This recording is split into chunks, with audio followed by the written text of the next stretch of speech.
নমস্কাৰ জেআৰজি ব্লগলৈ পুনৰবাৰ সকলোকে স্বাগতম জনাইছোঁ। আজি আমি আলোচনা কৰিবলৈ লৈছোঁ চেণ্ট্ৰেল ৰিজাৰ্ভ পুলিচ ফ'ৰ্চত খালী হোৱা যথেষ্ট সংখ্যক পদৰ সম্পৰ্কত। এই পদবিলাকৰ বাবে কোনে কোনে আবেদন কৰিব পাৰিব আৰু কেনেকৈ আবেদন কৰিব, লাষ্ট ডেট কি, যোগ্যতা কি লাগিব সেই সম্পৰ্কে আজি ভিডিঅ'টোত আমি আলোচনা কৰিম। এইখন হ'ল official notification directorate general central reserve police force আৰু east block 7 level 4 section 1 RR Puram New Delhi. Ministry of home এফেয়াৰ্ছৰ পৰা এখন নটিফিকেশ্যন ইতিমধ্যে জাৰি কৰা হৈছে। এই পোষ্টবিলাক হ'ল গ্ৰুপ বি আৰু গ্ৰুপ চিৰ, নন মিনিষ্টেৰিয়েল হয়, নন গেজেটেড হয়, ছাব ইনস্পেক্টৰৰ পদ হয়। এই পদসমূহৰ বাবে ইতিমধ্যে অনলাইন এপ্লিকেশ্যন আৰম্ভ হৈছে 1/5/2023 পৰা। মে'ৰ 1 তাৰিখৰ পৰা অনলাইন হৈ আছে আৰু লাষ্ট ডেট হ'ল 21/5/2023। এডমিট কাৰ্ড আপোনালোকৰ 13/6/2023 দিয়া হ'ব। কম্পিউটাৰ বেছড এক্সাম হ'ব 24/6/2023 পৰা 25/6/2023 ভিতৰত। সেইকেইটা দিনতে কম্পিউটাৰ বেছড এক্সাম হ'ব। পদসমূহৰ সবিশেষ আপোনালোকে চাওক, পে স্কেল চাওক, ছাব ইনস্পেক্টৰ আৰু radio' operator. Group of post B, pay level হ'ল 6 আৰু পে মেট্ৰিক্স হ'ল 35,400 to 1,12,400। নেক্সট আহিলে sub inspector crypto, group of post B হ'ল পে লেভেল হ'ল 6 আৰু pay matrix 35,400 to 1,12,400। Next sub inspector technical, group বিৰ post হয়।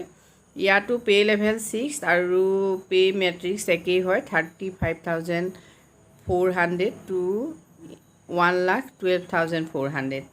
নেক্সট আহিলে ছাব ইনস্পেক্টৰ চিভিল মেল কেণ্ডিডেটৰ বাবে, গ্ৰুপ অফ পোষ্ট হ'ল বি, পে লেভেল 6 আৰু পে মেট্ৰিক্স একেই হয়।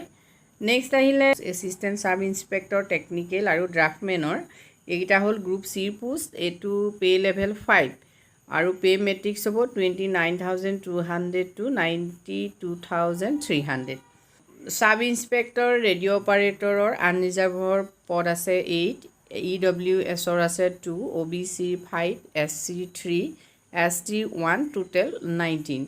ছাব ইনস্পেক্টৰ ক্ৰিপ্টো পোষ্ট আছে আনৰিজাৰ্ভৰ 2, EWSৰ 1, OBC 2, SC 2, ST 1, ছাব ইনস্পেক্টৰৰ 5, ছাব ইনস্পেক্টৰ চিভিল মেইলৰ 20।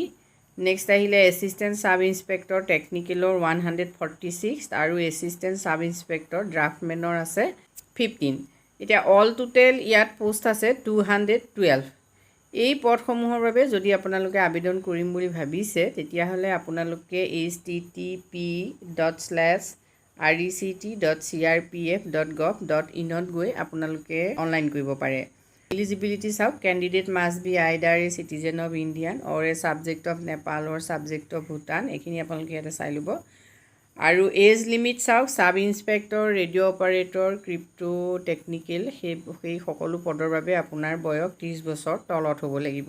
আৰু এছিষ্টেণ্ট ছাব ইনস্পেক্টৰৰ বাবে আপোনালোকৰ বয়স হ'ব লাগিব 18 পৰা 25 বছৰৰ ভিতৰত। এজ ৰিলেক্সেশ্যন থাকিব, SC ST কেণ্ডিডেটৰ বাবে 5 বছৰ থাকিব, OBCৰ বাবে 3 বছৰ থাকিব, চেণ্ট্ৰেল গভ ছাৰ্ভেণ্টৰ বাবে আপ টু 40 years আৰু চিভিলৰ বাবে up to 5 years।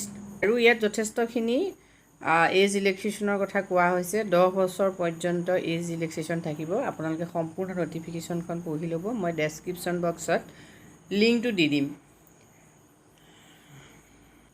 Educational qualification চাই লওক, ছাব ইনস্পেক্টৰ ৰেডিঅ' অপাৰেটৰৰ বাবে bachelor degree or equivalent from a recognise university with mathematics, physics or computer science as a subject.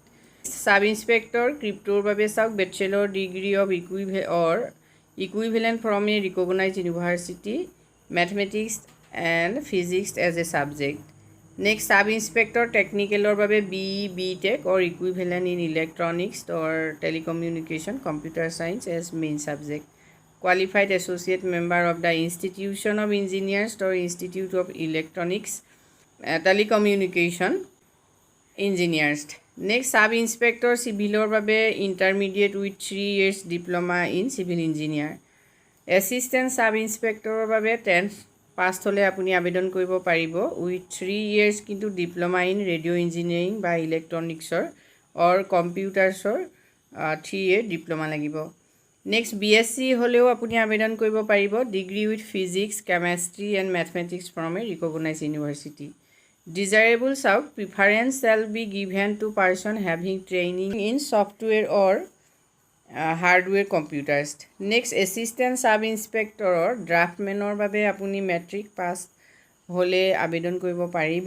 লগত ড্ৰাফ্টমেন কোৰ্চৰ চিভিল মেকানিকেল ইঞ্জিনিয়াৰিঙৰ আপোনাৰ certificate থাকিব লাগিব।